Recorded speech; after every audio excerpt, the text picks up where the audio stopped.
Hello दोस्तों, मैं Hariom Dwivedi, assistant professor Krishna computer IT Naugaon. मैं अब जैसा कि आपको मैंने सेकेंड यूनिट कंप्लीट बता दी है जो चीज़ें थी, अब मैं थर्ड यूनिट एमएस वर्ड का ही, ये भी एक टॉपिक है एमएस वर्ड। इसमें थोड़ा सा एडवांस चीज़ें बताई जाती हैं।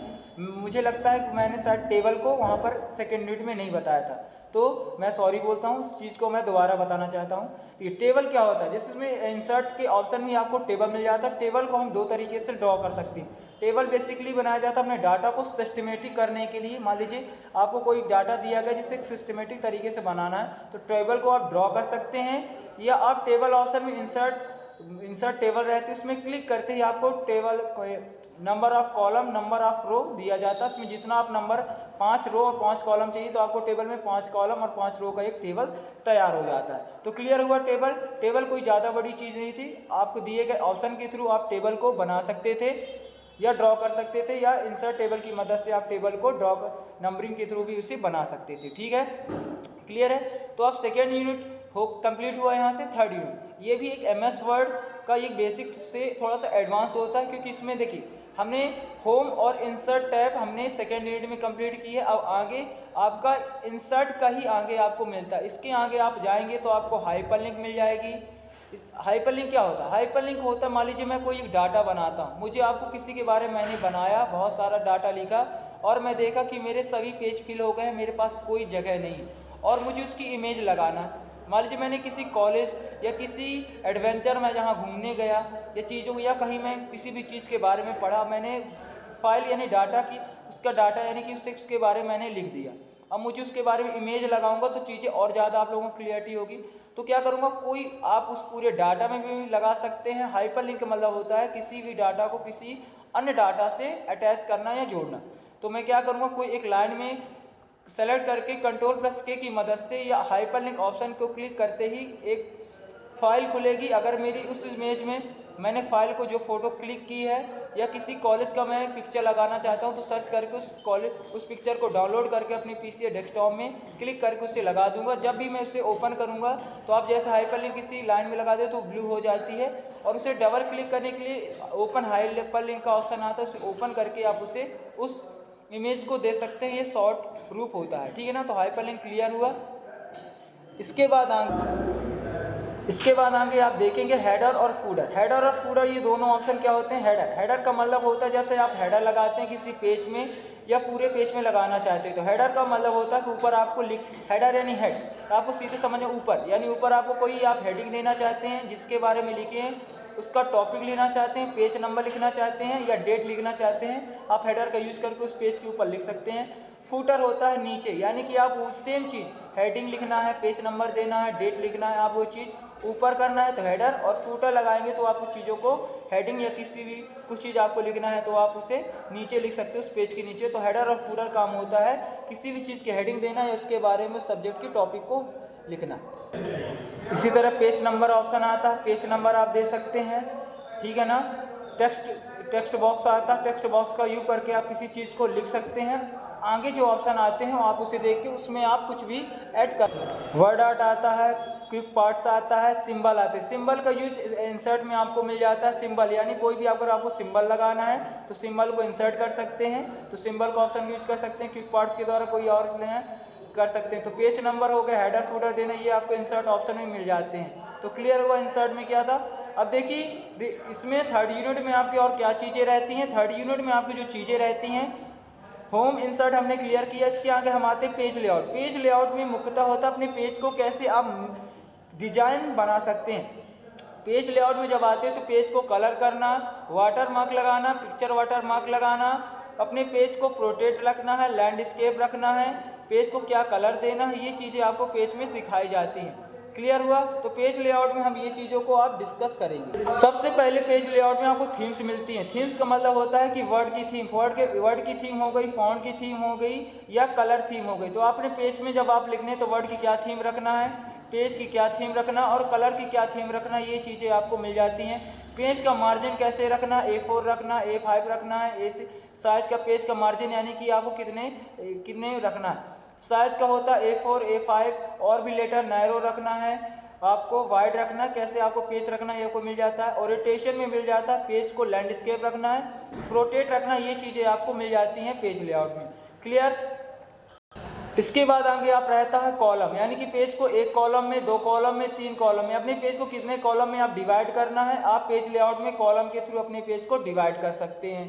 जैसा कि मैंने बताया पेज का कलर, पेज कलर हो गया, पेज को आपको कैसा कलर रखना है, आपको पेज का कलर रख सकते हैं। पेज में वाटर मार्क लगाना है तो कैसे, पिक्चर वाटर मार्क लगाना है या आपको टेक्स्ट वाटर मार्क लगाना है। ये याद रखिए, अगर आप पिक्चर वाटर मार्क लगाने तो टेक्स्ट वाटर मार्क को लगा, दोनों आप सकते हैं, बस उसके लिए चीज़ें आपको उसमें सॉफ्टवेयर इंक्लूडेड होना चाहिए।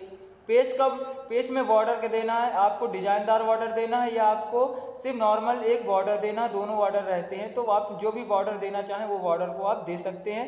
पेज को बॉर्डर दे के आप उसे और डिजाइनदार बना सकते हैं। इसके बाद पेज के पैराग्राफ को कितना आप लेंथ रखना चाहते हैं, कितना आप ब्रीथ रखना चाहते हैं, कितना स्पेस देना चाहते हैं लेफ्ट में राइट में, तो आप उस चीज़ को आप यहाँ से पेज में बना सकते हैं। मैंने पहले बताया पेज में मुख्यतः पेज लेआउट में पेज को आपको कैसे मैनेज करना है, कैसे रखना, पेज को किस कलर में रखना है, कैसा बॉर्डर देना है, कैसा वाटर मार्क तैयार करना है, मार्जिन कैसे रखनी है, पेज की थीम कैसा रखना, फॉन्ट की थीम कैसे रखनी है, ये चीज़ों को इसमें तैयार किया जाता है। यानी कुल मिलाकर पेज को एक डिज़ाइनदार तैयार किया जाता है। इसमें दूसरा ऑप्शन आगे का ऑप्शन मिलता है अरेंज करना। पेज के अरेंज करने से आपका रहता है लेफ्ट साइड पे अपने डाटा को अरेंज करना चाहते हैं, राइट साइड करना चाहते हैं, किसी इमेज को कैसे रोटेट रखना चाहते हैं, लेफ्ट में रखना चाहते हैं, राइट में रखना चाहते हैं, सेंटर में रखना चाहते हैं, अप रखना चाहते हैं, डाउन रखना चाहते हैं, ये चीज़ें आपको अरेंज ऑप्शन में मिल जाती है। तो मैंने बता दिया पेज लेआउट में मुख्यतः ये काम रहता है। तो क्लियर हुआ पेज लेआउट में क्या क्या चीज़ें रहती हैं। पेज में सबसे पहले ऑप्शन मिल जाता है थीम का, जिसमें फॉन्ट की थीम रखना, पेज की थीम रखना और कलर थीम रखना। इसके बाद मार्जिन मिल जाता है, पेज की कैसे हमें मार्जिन करना है वो चीज़ मिल जाएगी। इसके बाद पेज का size A4, A5, A3, narrow, wide या नॉर्मल लेटर रहता है, ठीक है ना। इसके बाद रहता है ओरिएंटेशन, पेज को प्रोटेक्ट रखना चाहते हैं, लैंडस्केप रखना चाहते हैं, ये चीज़ें मिल जाती है। पेज कलर करना चाहते हैं, पेज में किस कलर को, पेज का बॉर्डर कैसा देना चाहते हैं, पेज में कैसा आपको पेज वाटर मार्क हो गया, पेज बॉर्डर हो गया और पेज का कलर, ये चीज़ें हो गई। इसके बाद रहता है पेज को कैसा कॉलम रखना चाहते हैं, कि 1 कॉलम में, 2 कॉलम में, 3 कॉलम में रखना चाहते हैं, ये चीज़ें दे सकते हैं, ठीक है ना। और ये चीज़ें रहती हैं, ठीक है। इसके बाद आपका जो रहता है पैराग्राफ में कैसा आप स्पेस रखना चाहते हैं, लेंथ कितना रखना है, विड्थ कैसा रखना चाहते हैं, पैराग्राफ की लाइनों को अप रखना चाहते हैं, डाउन रखना चाहते हैं, अरेंज करके आप लेफ्ट राइट या अपने इमेज को या अपने डाटा को लेफ्ट राइट रखना चाहते हैं, अप रखना चाहते हैं, डाउन रखना चाहते हैं, सेंटर में आप ये चीज़ें कर सकते हैं। इसके बाद हम आगे पढ़ेंगे रेफरेंस। रेफरेंस क्या होता है। रेफरेंस में मुख्यतः किसी बुक को, किसी टाइटल को, किसी केसेस को, कोई स्टोरी अगर आपको लिखना है तो लिख सकते हैं। सबसे पहले हम किसी भी बुक को लिखते हैं, किसी टाइटल, किसी फाइल को बनाते हैं तो उसका इंडेक्स या कंटेंट ऑफ टेबल तैयार करते हैं। कंटेंट ऑफ टेबल तैयार करने के लिए हम एक से अधिक पेज ले सकते हैं, ठीक है ना। तो एक से अधिक पेज मैंने बता दिया, कंट्रोल प्लस एंटर की मदद से पेज को ब्रेक करके या ब्लैंक इंसर्ट में जाकर ब्लैंक पेज को ले सकते हैं, ठीक है। इसके बाद हम किसी रेफरेंस में हम कैसे काम करते हैं, तो सबसे पहले मान लीजिए मैं कंप्यूटर के बारे में कुछ लिखना चाहता हूं तो एक मेन हेडिंग कंप्यूटर दे दूंगा, उसके बारे में लिखूंगा। आगे मैं कंप्यूटर में मैं MS वर्ड के बारे में लिखना चाहता हूं तो MS वर्ड की मेन हेडिंग लिखूंगा, उसके बारे में लिखूंगा। माउस के बारे में, किसी तरह कीबोर्ड के बारे में। अब उस हेडिंग को सेलेक्ट करके मैं एड टेक्स्ट की मदद से लेवल 1 दे दूंगा। अपनी मेन हेडिंग को लेवल 1 देंगे और मेन हेडिंग की सब हेडिंग को लेवल 2 देंगे और सब हेडिंग की भी हेडिंग को लेवल 3 देंगे। इसी तरह हम देंगे। हमारा ये जब तैयार हो जाएगा तो टेबल ऑफ कंटेंट में क्लिक करके हम एक टेबल ऑफ कंटेंट में क्लिक करके हम एक नया पेज लेके टेबल ऑफ कंटेंट या इंडेक्स को बना लेते हैं। टेबल, इससे क्या मतलब, इसका यूज क्या होता है। टेबल ऑफ कंटेंट का यूज होता है, जैसे मैं कहता हूँ मैंने 100 पेज की कोई कॉपी बनाई या बुक बनाई या फाइल को तैयार किया। अब बच्चे को पढ़ने में सहूलियत कैसे हो, मैं चाहता हूँ कि उसे सहूलियत रहे। अगर वो MS वर्ड पढ़ना चाहता है तो डायरेक्ट MS वर्ड में पहुँच जाए, कंप्यूटर पढ़ना चाहता है कंप्यूटर पहुँच जाए, नोट पैड पढ़ना चाहता है नोट पैड में, कीबोर्ड, माउस, किसी भी टॉपिक को वो पढ़ना चाहता है तो एग्जैक्ट उस टॉपिक में पहुंच जाए, जिससे उसे बार बार सर्च करना ना पड़े और उसे ढूंढना ना पड़े या बार बार उसे स्क्रॉल करके उतना टाइम वेस्ट ना करना पड़े। इससे क्या होता है, मैं अगर इंडेक्स टेबल ऑफ कंटेंट या इंडेक्स तैयार कर लेता हूं तो जैसे उस टॉपिक में जाता है तो वहां पर हमको शो होता है कि कंट्रोल के साथ माउस के लेफ्ट बटन क्लिक करते ही हम डायरेक्ट उस टॉपिक में पहुंच जाते हैं, तो कर सकते हैं। इसके बाद आते हैं हमें बिब्लियोग्राफी ऑप्शन मिलता है। बिब्लियोग्राफी का मतलब होता है आप उस जैसे मैं बुक तैयार कर रहा हूँ तो मैं अपने नाम से मैं अपने ऑथर का नाम दे दूंगा, पब्लिशर का नाम दे दूंगा, ट्रांसपोर्ट दे दूंगा, मेरे बुक में कितने पेज हैं, क्या क्या टॉपिक हैं, इसके ट्रांसपोर्ट मैं कहाँ से कर रहा हूँ, किस किस एरिया में मैं इसे पब्लिश करवाना चाहता हूँ, पब्लिशर के नाम आदि आदि चीज़ों का। यानी आपने देखा होगा जब आप किसी बुक का कवर देते हो उसके पीछे पब्लिशर, ऑथर का नाम, लेखक का नाम, किसने कहाँ से ट्रांसपोर्ट हो रहा है, किस एरिया से हो रहा है, कहाँ से ये बुक बनाई गई, ये चीज़ें हम बिब्लियोग्राफी की मदद से। मान लीजिए मैंने MS वर्ड के बारे में लिखा तो MS वर्ड के बारे में मैंने लिख तो लिया, अब मुझे उसके साथ एक इमेज को इंसर्ट करवाना है। जैसे मैंने किसी टॉपिक को इंसर्ट किया, सेम इमेज को भी मैं सर्च करके उस इमेज को या मेरे डेस्कटॉप में होगा तो उसे मैं इंसर्ट करवा सकता हूँ। तो क्रॉस ये आपको रेफरेंस में मिल जाएगा। रेफरेंस के काम यही होता है कि आप किस तरह एक बुक को तैयार कर सकते हैं। इसी तरह मेलिंग आता है। मेलिंग टैब में क्या होता है, मेलिंग टैब में कोई एनवेलप तैयार किया जाता है या एक से अधिक एनवेलप तैयार किए जाते हैं। एनवेलप क्या होता है, देखिए एनवेलप होता है जैसे आपने कभी देखा होगा पोस्ट ऑफिस से कभी आपको लेटर आता होगा या किसी को आप इनवाइट करते होंगे तो कोई कार्ड को प्रिंट करवाते होंगे या किसी को आप बाय पोस्ट कुछ काम करना चाहते हैं। इसमें एनवेलप जब तैयार करते हैं तो हम इसमें दो होता है, एक होता है आपका खुद का एड्रेस जहां आप हैं, या जैसे मैं कहता हूँ मेरा पैन कार्ड आया बाय पोस्ट की मदद से तो हमें दो एड्रेस दिए होते हैं। पहला जैसे मान लीजिए दिल्ली से बनता है तो दिल्ली का एड्रेस होगा और दूसरा मेरे एरिया, मेरे गांव या मेरे शहर का नाम होगा। तो दो एड्रेस होते हैं, दो एड्रेस को हम वहाँ पर एनवेलप बनाएंगे, उसे तैयार करेंगे और उसे तैयार करने के बाद हम प्रिंट ले लेंगे और उसके लेटर जिसके बारे में हम लिखना चाहते हैं उस लेटर को लिख देंगे। इस तरह एक से अधिक एनवेलप तैयार करने हैं तो एक से अधिक एनवेलप को तैयार करके कैसे किया जाता है, हम सबसे पहले कोई किसी की लिस्ट बनाएंगे। लिस्ट बनाने के बाद हम उसे क्या करेंगे, उसे इंसर्ट करवाएंगे अपने एनवेलप में और उसके हम क्या करेंगे फिनिश टू डॉक्यूमेंट्स ऑप्शन में क्लिक करके हम एक से अधिक जितने लोगों का हमने नाम एंट्री की है, जितने लोगों को हमने चढ़ाया वहाँ पर उतने लोगों का एनवेलप तैयार हो जाएगा और उसमें प्रिंट करके हम उसे एक से अधिक लोगों को दे सकते हैं। क्लियर हुआ।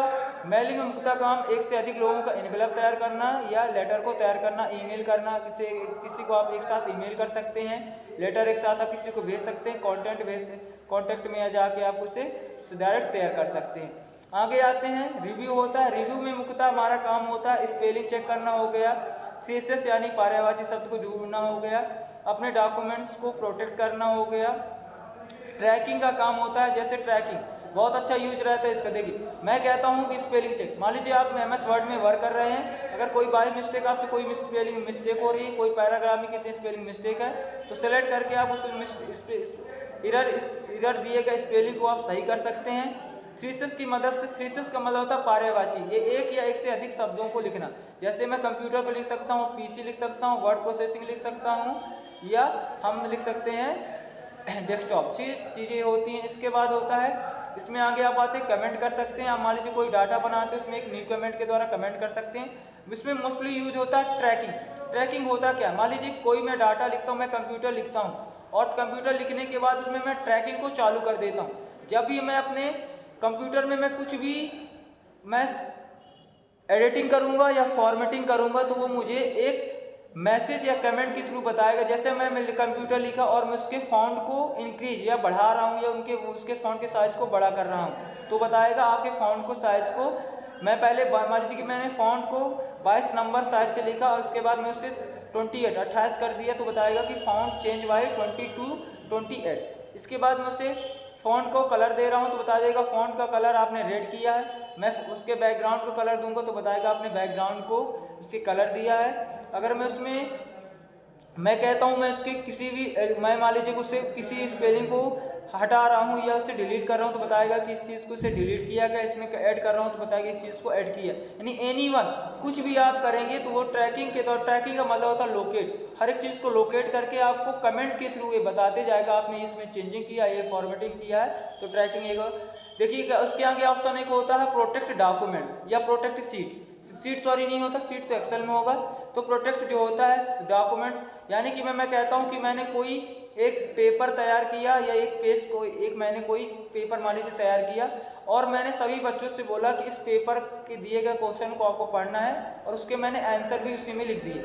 अब मैं चाहता हूं कि ये बच्चे इसमें कोई भी छेड़खानी ना करे तो मैं क्या करूंगा प्रोटेक्ट डॉक्यूमेंट्स में जाऊंगा। मैं क्या उसके स्टाइल को जो भी मैं पहले वर्ड की स्टाइल दे दिया हूँ, जो भी मैंने फॉन्ट का कलर दे दिया, बैकग्राउंड का कलर दे दिया है, जितना मैंने फॉन्ट का साइज दे दिया, एनीवन मैंने कुछ उसमें किया है मैं सबसे पहले स्टाइल को क्लिक करूँगा, स्टाइल को मैंने कर दिया, फ़ॉन्ट के साइज़ को मैं लॉक कर दूँगा और मैं इसके बाद उसके रीड ओनली कर दूँगा। मैं इनकी रीड ओनली का मतलब केवल इसे आप पढ़ सकते हैं, इसमें कोई चेंजेस नहीं कर सकते। एक पासवर्ड को मैं क्रिएट करूँगा, उसे जैसे आप क्लिक करेंगे तो पासवर्ड मांगेगा, क्रिएट अ पासवर्ड, आप एक पासवर्ड डालेंगे, फिर कन्फर्मेशन पासवर्ड मांगेगा तो आप पासवर्ड दे देंगे और उसे आप शीट को शेयर कर दीजिए। तो आप शेयर करने के बाद उसमें कोई भी बच्चा अगर उसमें एडिट करना चाहता है कोई भी चीज़, तो ना तो उसमें एडिट हो जाएगी, ना कोई फॉर्मेटिंग होगा, ना अपने फॉन्ट के स्टाइल को चेंज कर पाएगा, ना तो उसमें कुछ चेंजेस कर सकता है। तो ये बहुत ही अच्छा हमें रिव्यू ऑप्शन टैब में प्रोटेक्ट डॉक्यूमेंट बहुत ही अच्छा ऑप्शन मिलता है, जिसकी मदद से अपने डाटा को आप सुरक्षित रख सकते हैं, जिसमें कोई भी व्यक्ति इसमें छेड़खानी ना कर सके। तो समझ में आया रिव्यू ऑप्शन में ट्रैकिंग और ये आपके द्वारा जो बताया गया है, जो मैंने बताया डॉक्यूमेंट को प्रोटेक्ट करना, ये क्वेश्चन पूछ सकता है। देखिए क्वेश्चन कैसे पूछेगा, सेकंड देखिए इसके बाद मैं रुकिए थोड़ा सा, मैं व्यू में क्या होता है, पेज के लेआउट कैसे देखना है, पेज को फुल स्क्रीन में पढ़ना है या पेज को हमें कैसे रखना है, अरेंज करना है, स्प्लिट करना है। तो रिव्यू में कुछ नहीं होता, अपने दिए गए डाटा या फाइल को आप फुल स्क्रीन में पढ़ना चाहते हैं, किस पेज लेआउट में रखना चाहते हैं, उसकी लाइन को आप ग्रिड लाइन रखना चाहते हैं, पेज नंबर लाइन देना चाहते हैं, इस चीज़ों को हटाया या हटाने के लिए इसका यूज किया जाता है। तो व्यू टैब मोस्टली ज़्यादातर ये देखने के लिए यूज होता है। तो व्यू टैब में ज़्यादा कुछ है नहीं, पर व्यू टैब में आप देख लीजिए चला के, कुछ ज़्यादा है नहीं, ठीक है ना। तो मैं बताता हूँ क्वेश्चन कैसे आ सकते हैं। तो क्वेश्चन देखिए, आपको सेकेंड यूनिट से क्वेश्चन कैसे बनाएगा, MS वर्ड में एडिटिंग या फॉर्मेटिंग कैसे तैयार की जाती है, पैराग्राफ की लाइनों में कैसे स्पेस को कम किया जाता है, ज़्यादा किया जाता है, फ़ॉन्ट के कलर को कैसे चेंज कर सकते हैं, उसके बैकग्राउंड में कैसे कलर दे सकते हैं, वर्ड आर्ट का यूज हम किसके लिए करते हैं, इंसर्ट में टेबल को कैसे तैयार कर सकते हैं, और इंसर्ट में हम शेप की मदद से क्या वर्क करते हैं, या पेज कवर का यूज किस प्रकार किया जाता है, सारे क्वेश्चन पूछे जा सकते हैं। अगर हम थर्ड यूनिट में आते हैं तो हाइपरलिंक का यूज, हाइपरलिंक को समझाइए, हाइपरलिंक का यूज किसी हम डॉक्यूमेंट्स में कैसे ऐड कर सकते हैं, हेडर और फूडर का यूज समझाइए MS वर्ड में। इसी तरह पूछ सकता है। आगे का हम आते हैं तो रेफरेंस, क्रॉस रेफरेंस की मदद से टेबल ऑफ कंटेंट तैयार करिए, उसमें इमेज को भी इंसर्ट करवाइए, पूछ सकता है। मेलिंग पूछ सकता है, एनवेलप कैसे तैयार किया जा सकता है, एक से अधिक एनवेलप कैसे तैयार किए जाते हैं हमको समझाइए। यह हो सकता है रिव्यू में पूछे कि स्पेलिंग चेक कैसे किया जाता है, या पूछ सकता है कि ट्रैकिंग का यूज मतलब हो सकता है कि रिव्यू ऑप्शन का यूज करके ट्रैकिंग का यूजेस बताइए, या प्रोटेक्ट डॉक्यूमेंट शीट बताइए हम कैसे कर सकते हैं। तो समझ में आया हमने क्या क्या चीज़ें बताई हैं। तो ये चीज़ें रही हैं हमारी, देखिए हमने इंसर्ट बता दिया, पेज लेआउट में पेज कवर, पेज को कैसे कलर किया जाता है, पेज में कैसे बॉर्डर दिया जाता है, वाटर मार्क कैसे हम पेज के किस ऑप्शन का यूज करके हम किसी पेज में वाटर मार्क दे सकते हैं, टेक्स्ट वाटर मार्क दे सकते हैं, वो हम अपने पेज के साइज को कैसे रख सकते हैं, ये चीज़ें आपसे पूछी जा सकती हैं। तो ठीक है ना, तो कोशिश करिएगा इन सभी टाइप के बारे में थोड़ा थोड़ा पढ़ने की, तो आपको चीज़ें समझ में आएगी। कुछ ज़्यादा चीज़ें नहीं हैं, जब आप प्रैक्टिकली तौर से इसे चलाएंगे, ऑप्शन में यूज़ करेंगे, सभी टैब को यूज़ करेंगे, तो आपको बहुत ही अच्छे तरीके से समझ में आएगा। और आपको चीज़ें यहाँ पर अच्छे से प्रैक्टिकली में बताया गया है कि रिव्यू में कैसे ट्रैकिंग को यूज करना है, कैसे अपने सीट को प्रोटेक्ट करना है, कैसे स्पेलिंग को चेक करना है, कैसे थ्रेसिस करना है, कैसे दिए गए अपने डाटा को ट्रांसलेट करना है, रिव्यू में कैसे अपने डाटा को फुल स्क्रीन देखना है, किस लेआउट में देखना है, ग्रीटिंग रखना है, लाइनिंग रखना है कि नहीं रखना। इसी तरह मेलिंग में एनवेलप कैसे तैयार करना है, एक से अधिक एनवेलप कैसे तैयार किया जाता है, ये चीज़ें आपको समझाई जा चुकी हैं।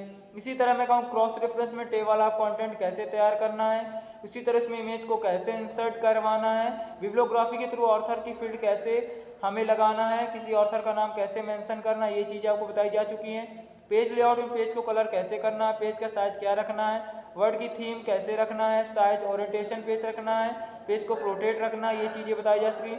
वाटर मार्क कैसे लगाना है, पिक्चर वाटर मार्क हो या टेक्स्ट वाटर मार्क कैसे लगाना है, पेज के साइज को कितना रखना, अप रखना, डाउन रखना है, किसी भी इमेज को हमें डाउन रखना है, अप रखना है, लेफ्ट रखना, राइट रखना है, सेंटर में रखना, ये चीज़ें आपको अरेंज माध्यम से बताई जा चुकी हैं। इसी तरह इंसर्ट में हाइपरलिंक का यूज कैसे करना है, हेडर फूडर का यूज कहाँ पे, हेडर का यूज ऊपर होता है, फूडर का यूज नीचे होता है, ये चीज़ें बताई जा चुकी। हाइपरलिंक की मदद से किसी भी डाटा को कैसे अटैच कर सकते हैं एक या एक से अधिक बार, ये चीज़ें आपको बताई जा चुकी हैं। वर्ड आर्ट आपको बताया जा चुका है, सिंबल कैसे इंसर्ट करवाने हैं ये भी आपको बताया जा चुका है। होम में आपको बताया जा चुका है कि आपको कैसे डाटा को कलर करना है, किसी भी फॉन्ट को कैसे, उसके बैकग्राउंड कैसे कलर करना है, बोल्ड करना है, इटैलिक करना, अंडरलाइन करना है, पैराग्राफ को स्पेस देना है। ये चीज़ें आपको बहुत ही अच्छी तरीके से प्रैक्टिकली तौर में बताई जा चुकी हैं। मैं आशा करता हूँ कि आपको चीज़ें समझ में आई होंगी और मैं पहले ही सभी बच्चों से कह चुका हूँ कि आप बस इमेज को या बनाए गए किसी भी होम के इमेज को आप बनाइए, वहाँ पर उसके इमेज को, उसके डायग्राम को बार बार बनाने की कोशिश कीजिए, उसके सभी ऑप्शन को याद रखिए। जैसे ऑप्शन को आप अगर याद रखते हैं तो लिखना आपके लिए बहुत ही ज़्यादा आसान हो जाएगा। तो चलिए, थैंक यू। आपको MS वर्ड की 3rd यूनिट एडवांस समझ में आई होगी। होम इंसर्ट मैंने 2nd यूनिट बता दिया था, 3rd में मैंने बताया था वहाँ से हाइपरलिंक से। इसके बाद आपको बताया मैंने पेज लेआउट टैब, इसके बाद मैंने रेफरेंस बताया, मेलिंग बताया, रिव्यू बताया और व्यू बताया। तो थैंक यू। आप चलिए, इसके बाद मैं 4th यूनिट एक्सेल आपको बताने की कोशिश करूँगा। थैंक यू, धन्यवाद। आप आगे इसी तरह पढ़ते रहिए और चीज़ों को समझते रहिए। धन्यवाद।